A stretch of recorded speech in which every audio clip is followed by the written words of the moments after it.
Welcome to the Pharmacy Frontiers podcast, a podcast dedicated to the pharmacy profession. Daniel Good and Tim Mitchell are your co-hosts today, and we're excited to bring you the latest from the frontiers of pharmacy practice. Let me remind our listeners that the Pharmacy Frontiers podcast is available for streaming on your favorite podcast streaming app, whether it be Apple, Podbean, Spotify, or YouTube. Be sure to bookmark and like our podcast to get notifications on the latest release. The comments and opinions shared today are those of our hosts, our guests, and not official statements of the Missouri Pharmacy Association, Mercy, nor Mitchell Pharmacy. Now let's introduce our guest. Let's welcome Mark I, the current Senior Vice President and Chief Operating Officer at NCPA. Welcome, Mark. Well, thank you for having me. I really appreciate the opportunity. Well, it's our pleasure to have you on the Pharmacy Frontiers podcast. You've had a great journey and a great career. Walk us through just a little bit of how you got to NCPA and what your current role is. Yeah, so I in high school, I wanted to be a marine biologist. My parents told me they weren't going to pay for college for me to swim with the dolphins. So my grandfather was a pharmacist, and I thought that would be an interesting career path. Went through pharmacy school, came out, worked for an independent for a little over 9 years. Was then picked up by a regional drug chain in the Baltimore market called Neighbor Care. Most people know it from long-term care, but we did have a retail division. Spent 18 years there before they were purchased by Omnicare, and went demise, unfortunately. And then went to work for Care Pharmacies Cooperative, which was a cooperative of specialty and specialty light pharmacies. During which time, throughout my career, I've always been involved with NCPA. Actually, I was involved with NARD, for the older people on the National Association of Retail Druggists. And then eventually, became NCPA. And I was on their steering committees. I was always engaged because of our proximity to DC. Oftentimes, the staff here would ask us to come down and talk to them about issues and things. And then ultimately, they began using me to speak on specialty light and specialty at a lot of organizations. When the opportunity became available to join the team, it was kind of a no-brainer for me. Obviously, towards the end of my career, and I thought this would be an excellent way to end a career, helping as many pharmacies as possible and not a smaller group, and hopefully, creating, legacy is a big word, but doing something that would be remembered, in the future. Well, this certainly is not a retirement job for you. You guys are busy. There's a lot going on. No, I'm not retired in place by any means, but this to me, when I was talking with Doug about why now, I just said, you know what, I'm at a point where after 40 years, I want to get back in a bigger way, and this organization is mission focused on exactly that. Well, I will say, Mark, in my previous conversations, and I've known of Mark over the years. I remember when you were dealing with Care Pharmacies and all those other things, and I do also remember being a member of NARD. But hearing that you want to give back, I mean, that is an amazing thing. Now, certainly you're getting paid for that, but you're doing. Yeah, I'm not pretending to volunteer. Right. But I can't think of a better way for a pharmacist to, I was actually going to say the same thing. There's no way you're even close to retirement by taking this position on. I know this is one of those things that you're like hitting the ground running. I mean, you're dealing with all kinds of things. And so I guess really what I was want to get, tell us what your role is at NCPA and kind of some current things that are going on that are really exciting. So. Yeah, so I'm the COO. I mean, I directly oversee our accounting department and our communications team, as well as the building operations and general things. And then what I would call special projects. Doug, will lean on me, especially in the specialty space, and say what's going on here. Lately, I've been working very closely on brand affordability and accessibility across the industry, even with, not only pharma and distribution, but even some of the bigger chains we're engaging and trying to figure this out. It's a problem for us all. And then, I don't oversee the advocacy team, but I work very closely with them. They bring me in when they want sort of that bench pharmacist operations understanding of what's working, what's not working. And I've said it before, the advocacy team here is not that everybody isn't top notch, but they are just really incredible team. And I've told them on some occasions that I don't know how they go up on that hill every day and with the same energy and positivity and fight. And this year, thankfully, we got some movement, and it was quite a celebration here for sure. Yeah, absolutely. Hey, wait, I've got something I want to add. Applause. But no, I totally agree with you, Mark. And I hear Rana and Ann and all the individuals on their team telling updates on a regular basis, serving on the state legislative committee. And I know last year I was on the membership committee, and you actually headed that up as well. So kudos to everybody at NCPA. A lot of exciting things. So yeah, I failed to mention I oversee our membership, and both on regular memberships, group memberships, and now I'm engaging with some of the student membership opportunities. We're really trying to create more of an ROI calculation, meaning that advocacy is the most important thing we do and everybody benefits from it, but trying to put, a real numeric number that says if you pay your dues and this is what you get back, and a tenfold return. It makes, for $1.20 a day, you need to invest in yourself and be a member of NCPA. And those who aren't, I highly recommend, if you haven't looked at it in a while, take another look, because, our credit card program, we now are partnered with a checking high yield interest rate program. We're creating value that's member only, and it more than pays for the membership. Yeah. Our store actually got one of those, I think, a year or two ago. And it's been amazing. It really, to see, how that card operates, it's pretty amazing that NCPA was able to work that out for member pharmacies. So tell us what's going on, NCPA wise. I know there's a lot that's been going on, and we'll have to kind of abbreviate because we probably don't have enough time to cover everything. But what are some of the hot topics that you guys talk about in the office? I mean, there's got to be a lot of chatter, and it's all good. Yeah, clearly there's a few things going on. IRA MFP has been our focus, for not only the last 3 months as it implemented, but the previous year. Our teams were very engaged with CMS and with the legislators, trying to make sure that we weren't left in another position of holding the bag for a program that the government developed. Our early indications are it was better than expected. Cash flow continues to be part of the equation, and we're watching that on behalf of our members. But most of the payers are paying in a timely manner, and they're to my knowledge, all of them are paying WAC minus MFP, and so the program seems to be working as intended. And we're focused on trying to make sure that it continues that way, and the manufacturers and the PBMs don't pull back in some meaningful way for 27. The new drugs have been listed, and I think the new drugs for 28 have even come out. So that's a focus. Trump RX has been something we've been watching, and we'll have some more information out about that in the next couple of days, I believe, on what the mechanisms are for those products. We were hoping you would release that today. Well, I mean, I can tell you that we know that 3 of the products are available through the GoodRx network, and I hate to say that can often be a bad word, but they're just facilitating the process. Right. For pharmacies not engaged with GoodRx directly, you're still able to process through that network.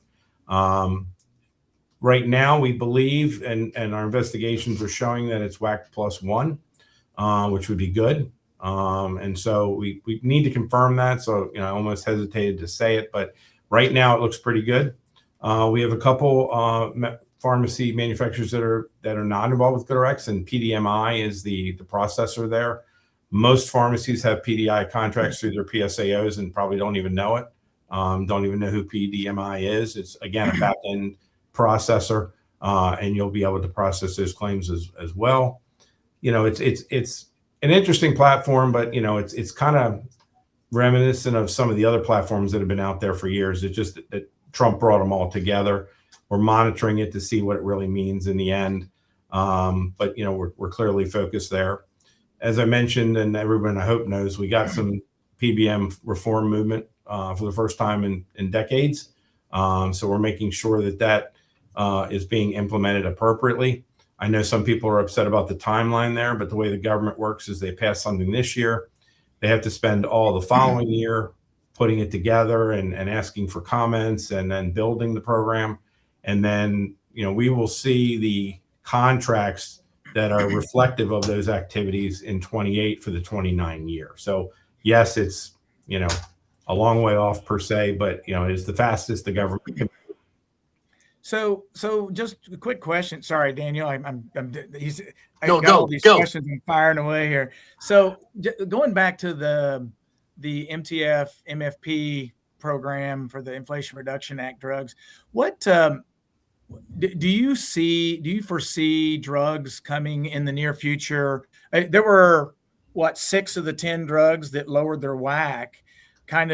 Is that something we were expecting, or because honestly that was surprising to me, and it was a pleasant surprise actually, for the most part. I don't know 2 years ago that we would have anticipated it, but we saw some of that activity at the end of 24, if you recall, with the insulin. And so we began to suspect that it might occur. And talking with some of the industry consultants, they are suggesting that that's going to be a trend moving forward. And so we should expect to see more of that. One of the other potential side effects, to use pharmacy terms, of this program is that, there is no reason for a pharmaceutical manufacturer to release a blockbuster drug anymore. It's why put out all that money, get it to market, and then have it essentially the revenue generated by it to be cut significantly. So it's going to be interesting to see the innovation that continues and how new drugs are launched. It's going to be also interesting to see as these products go to generic. Exactly, my understanding is they're supposed to come off the list, but we don't know for sure.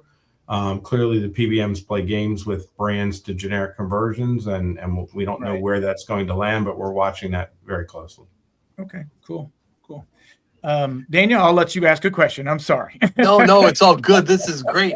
I think part of what our listenership wants to hear is what can they do to help now? We've had some successes there in DC recently, but tell us what is that new grad? What's the person who's out there practicing a couple, 3 years? What can they do to help? Because some of them are not even, their business owners are not even NCPA members, but they can definitely join and be a member. And what is it they can do to be engaged and help out in this effort?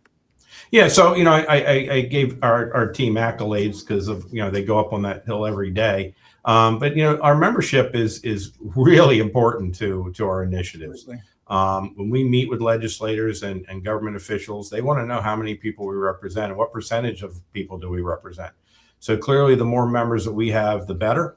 I've encouraged people to make sure they're joining their state associations, they're joining the NCPA, National Association. Because the more members we have, the stronger we are. I recently said something in a keynote speech that we need to lock arms now.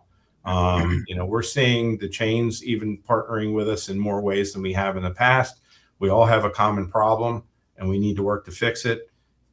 Sitting back on the sidelines and watching things happen and then complaining about the results is clearly not the right answer. Steve Drew, one of our former presidents, says that he doesn't take credit for it. But if you're not in legislative advocacy and politics, get out of pharmacy, is what he often says. And he's right. We are the only people that are going to make sure that we are in the right position to fight for ourselves. Yes, we saw some initial reform. Yes, the FTC just released a agreement with ESI. But, the next year or two is going to be critical. We've got to make sure that we define reasonable and relevant in the appropriate way for our own success. And if we don't do this right, we're going to be regretting it for another 20 years. Absolutely. And so working with organizations to make sure that our voices are heard and that the egregious behavior of these contracts that PBMs put in front of us is eliminated, and that we're, frankly respected, and we're able to make a reasonable profit. If you're not engaged, you really need to get engaged. We really need you there. We've still got a lot of fights ahead of us. We've got the Medicaid managed care payment spread pricing reform bill that's coming up. We've got, Pharmacists Fight Back is an important piece of legislation that's been put forth by a number of real key legislators that promote pharmacy. I don't want to name them because if I forget somebody, then I'll feel like I've done a disservice. We've got the RX Access bill. I'm having trouble saying that. Another bill looking at the TRICARE program and restoring, access to community pharmacies and making sure contracts are good there.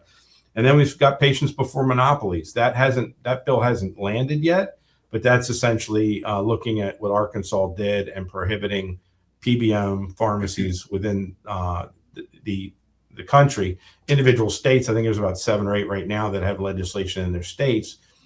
Really important piece of the legislation. We're not done. We took a first step. We took a big step, but we are not anywhere near being where we need to be as successful in our communities and ultimately there for our patients. At the end of the day, this is really about access. This is about making sure that patients have correct access. Patients see pharmacists 12 to 14 times a year. They see their physicians 1 or 2. We are the gatekeepers and the front line of healthcare. And we've been stripped of our ability to do what we can do because of financial restraints put on us. Absolutely. We need to continue to fight to get those restraints lifted so we can go back to taking care of people and doing things that we do for free, but actually make a modest profit on. I can tell you, you mentioned Steve Giroux. I'm helping him on the PAC committee, and that man is a beast. I mean, he does not let up and make sure he gets something out of everybody and the PAC is so important. I mean, I don't know if you want to mention that, but I'll put in a plug. I was going to talk about LDF and PAC, in terms of, go ahead. If you don't have the time to go visit your legislators or come to DC during our fly-in, which is very important time for us all, donate some money to the LDF so that we can go fight for you, and to the PAC to make sure that the appropriate people in our Congress and senators are hearing our voice. And unfortunately, in today's world, sometimes your voice has to be dollars. And so, if you can't, I encourage you to do both. Give us your time, or actually give yourself your time. I always say invest in yourself. Give money to those they're not organizations, but funds, to make sure that your future is being protected.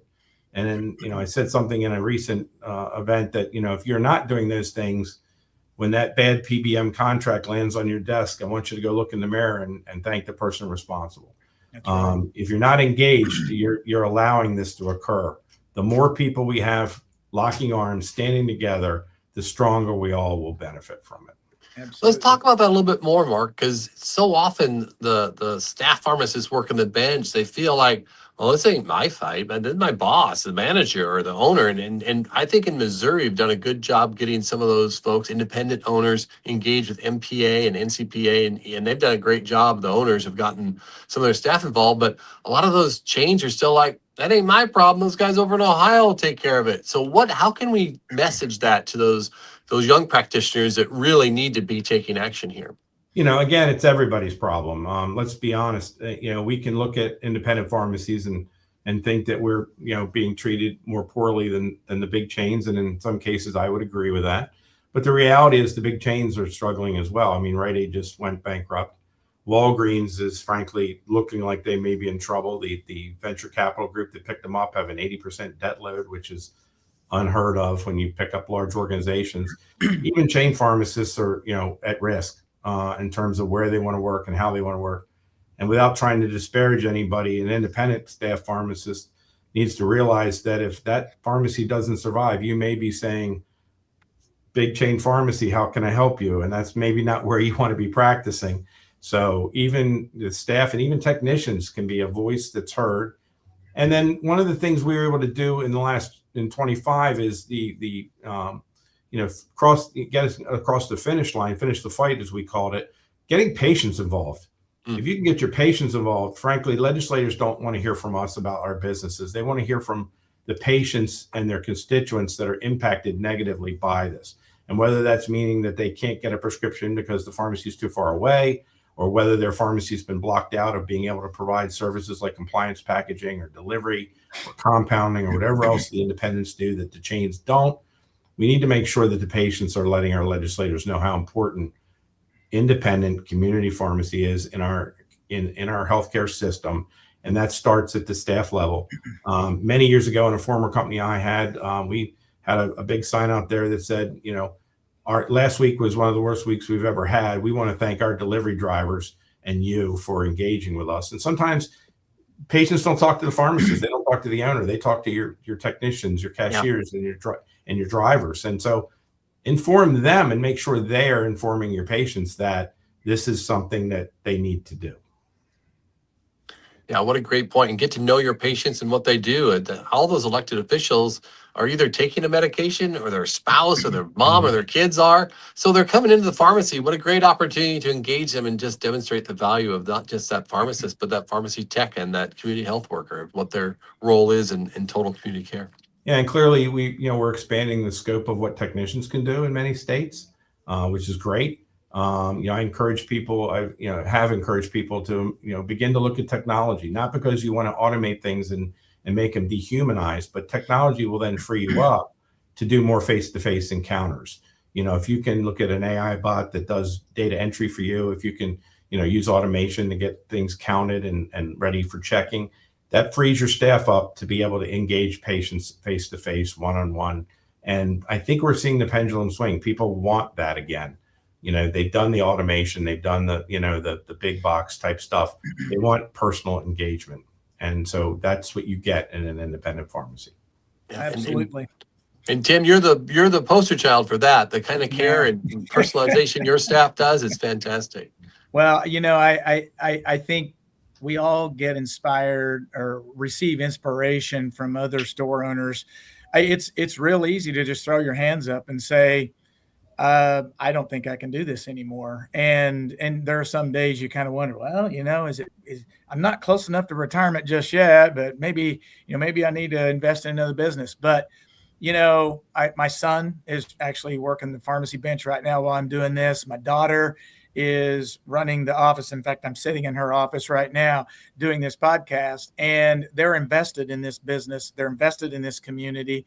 And that is the pretty much the case throughout the whole nation. It's not just, not just one or, a group of pharmacy owners, but it's like a family, and it is a family in our situation.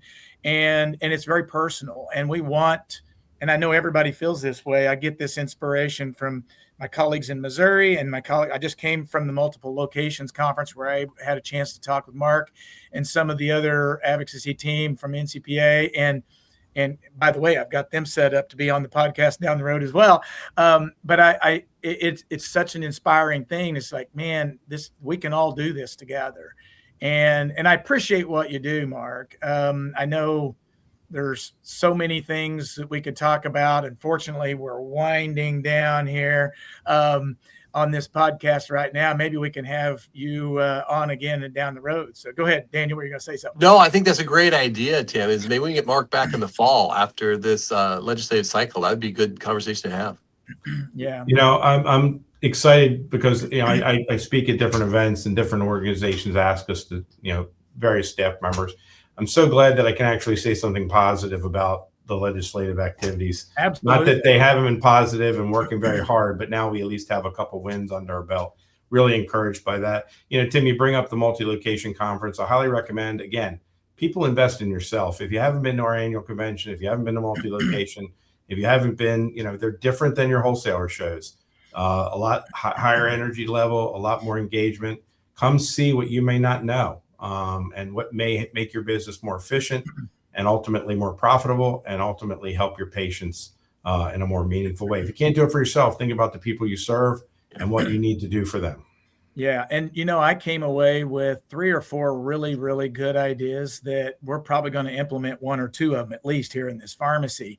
And they're kind of no-brainers. And I don't think there's any way they could go wrong. So we winding down here just a little bit, but you want to put in a plug for the upcoming NCPA fly-in, and then I know you kind of already mentioned it, and then we have a NCPA convention coming up in Kansas City here in October, right? Yeah, so fly-in, shame on me, I don't have the dates directly in front of me. I think it's the 12th through the 14th of April. For those people who haven't been and may be intimidated by the prospect of coming to DC, our staff essentially handholds you and walks you through the process. They have an app that they use. They make your appointments for you. And so it really takes out sort of the apprehension of not understanding what to do, where to do. And they even give you a folder of talking points. And we have morning sessions where we bring in some legislators to talk about what's going on. And we make sure that you're informed of everything you need to know as you go up and talk to your state legislators. Highly recommend it. If you've never been in DC to do that, you need to see how the sausage is made. Unfortunately, it's messy, it's ugly, and sometimes people don't understand why we can't get things done faster. Annual in the fall. For me, it's always been one of my favorite events, even as a member. Engaging and networking with my peers. I learn something every day that I talk to someone. I've been doing this over 40 years, and I'm still learning. And so, not only is the educational content good and the exhibition hall great, networking with your peers, as you talk about, Tim, you're going to learn something and take it back to your business. And the ROI on attending, I know time is a problem, and sometimes even cash is a problem, but it's investing in yourself, and you really need to do that. Absolutely. And I will say, in the fly-in, my first time I went to the fly-in, I don't know, probably 8 or 10 years ago, I was intimidated to death, but I was with people like Christian Tadros and Ron Fitzwater, and there were a lot of individuals that have been there before. So they don't just send you out there by yourself. We go in a group, and we go in, and we don't go in hostile. Well, maybe some of them do, but I will tell you, it's really a team building event, and we kind of like, all right, you're going to cover this, you're going to cover that, you follow up with them, and then we'll have end. And it's really about building a team and building that message for your legislators that represent you in your area, and that's both your congressman and your senator, your representatives and your senator in the federal buildings. It's pretty amazing, and I agree. To seeing how the sausage is made is it kind of blows your mind. So yeah, and I would say as little as 10 years ago, most legislators had no idea what a PBM was. Yeah. Now they understand what a PBM is. Now it's our job to let them know that the terrible impact it has on the patients we serve. They know why we're there to talk to them. They're like, okay, I know how to spell PBM, so that's good. So, Mark, I'd like to. Oh, was there something else? Daniel? No, please go. Yeah. We'd like to kind of finish up, and I always try to do this with our guests. Just take a couple minutes, but would you mind to share something, about you or whatever, that's something that maybe not everybody knows, that's interesting, and something that may make Mark a little more unique fella? I thought about this, and there's obviously a lot of things in your life you try to reflect on, and I sort of mentioned my grandfather was a pharmacist. We both went to the same school, and we both were president of the same fraternity chapter, pretty much about 50 years apart, which is kind of a neat thing for me. But the thing most people don't know about me is I've actually been in 2 major motion pictures. I was part of the Screen Actors Guild. I'm not an actor by any means, but I got dragged into it. So I'm in the movie Gettysburg, and I'm in the movie Glory as a Civil War reenactor. I was a Civil War reenactor as a young man for many years. History is one of my favorite things, and so it's one of the as they say, when you play the game 2 Truths and a Lie, that's one of the ones I always throw in there, that I was in 2 major motion pictures. Pretty awesome. So that is great. Daniel, you want to close us out? Thank you, Mark. Mark, this has been wonderful. I'm sorry, Daniel. Thank you for the opportunity. I really appreciate it. No, thank you for being with us, and we would like to capitalize and be able to have you come back as a guest later on the Pharmacy Frontiers podcast, because it's not only so important, but it's very enjoyable to have that conversation with you and get the message out. So with that, thank you for being with us today, and to our listeners, thank you for joining us for this edition of the Pharmacy Frontiers podcast.